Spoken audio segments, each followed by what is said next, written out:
Hi guys! So this is Leanne Mariano. Welcome to my vlogs.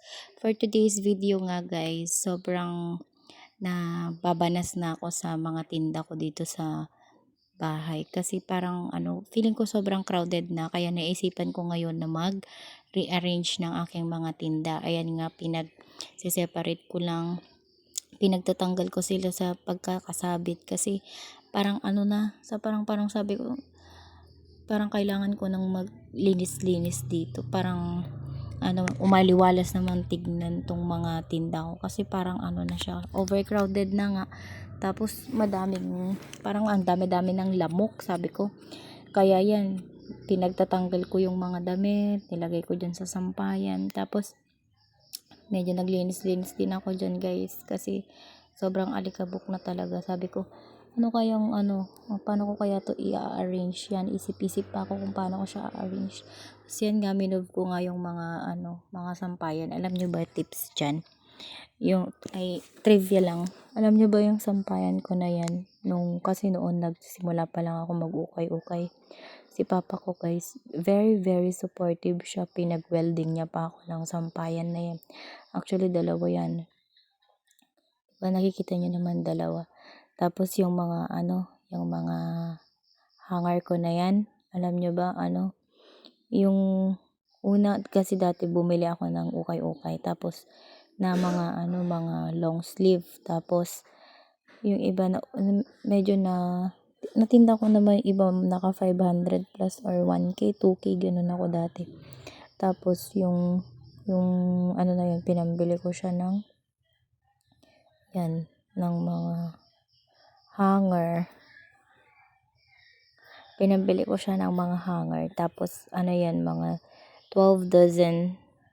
Hindi lang 12 dozen kasi yung una 12,000. Tapos, bumili pa ako ulit kasi sabi ko mas magandang i-display yung mga ukay-ukay tsaka mga damit pag naka-hanger sila, 'di ba? Mas nakaka-attract ng customer kaysa naman yung mga nakabalandra lang.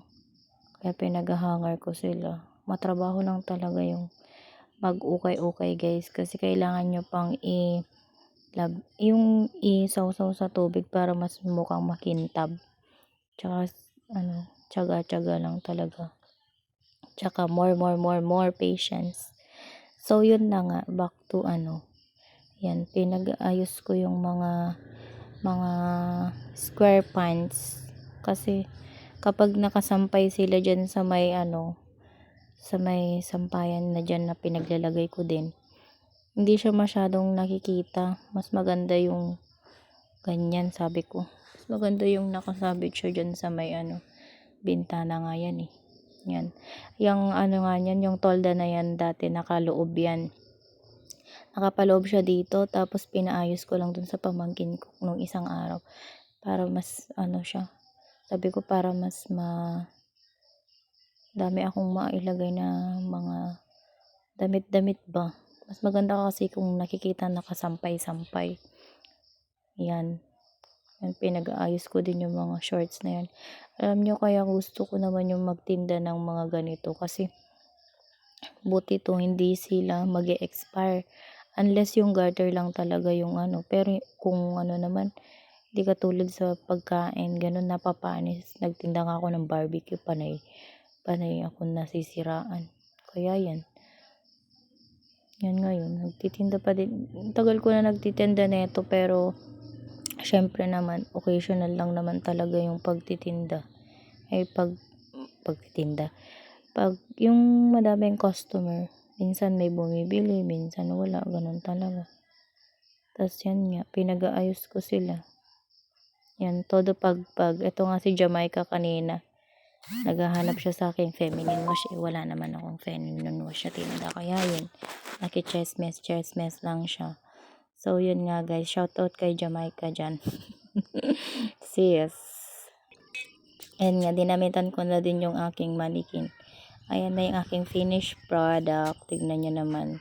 So far nasatisfy ako dahil worth it ang pagod kong magpapagpag dyan. Kasi madalang na ako ayos-ayos, medyo natatamad ako. Pero ngayon sinipag-sipag ako, kaya yan. naglinis-linis ako guys. Yan, meron nga ako mga shorts pambata. Yan, ukay-ukay ko yung mga black tees. Tapos yan, meron nga din mga binigay ng pinsan ko, yung mga melamine na pinapatinda niya sa akin guys. So kung gusto nyo, mag-walk-in kayo dito sa aking balay namin. Yan din, may mga laruan din ako na tinda. As in, assorted. Ang mga variety ba. Kung anik ang pinagbebenta ko dyan. Tapos, yun na nga. Yan, mga laruan. Ayan nga ako, diba guys? Tapos, yan, meron pa nga akong halo-halo dito. Pagtanghali jampong. Tapos, yun lang for today's video, guys. Thank you so much for watching.